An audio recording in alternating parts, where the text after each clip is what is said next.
تعالوا نشوف الفرق بين زمان وأيام دلوقتي.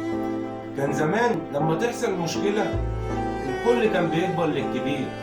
كان زمان عيب إنك تفتح التلفزيون وحد متوفي عندك في الشارع. كان زمان الأفراح بتتأجل لما حد من جيرانك بيموت. كان زمان عيب الواحدة تروح لواحدة صاحبتها وجوزها موجود.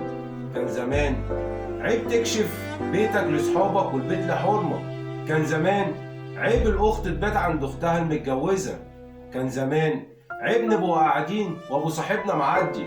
كان زمان عيب نحط رجل على رجل قدام أي حد كبير. كان زمان عيب إنك ترفع عينك في جارتك.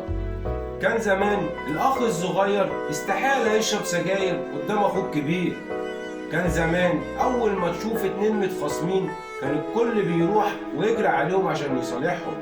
كان زمان لما نشوف واحدة من جيراننا كبيرة في السن أو صغيرة في السن شايلة شنطة تقيلة كنا بنجري وبنتسابق على مين يروح يشيلها معاها.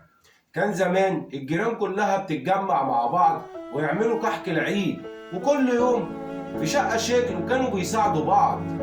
كان زمان مفيش مقاطعة صلة الرحم، الكل كان بيحب بعضه. كان زمان عيب إنك تجيب في سيرة حد مش موجود. خلاصة إن كان زمان الناس عندها أخلاق وقيم ومبادئ وأصول، إنما دلوقتي انعدمت الأخلاق فاشتد البلاء.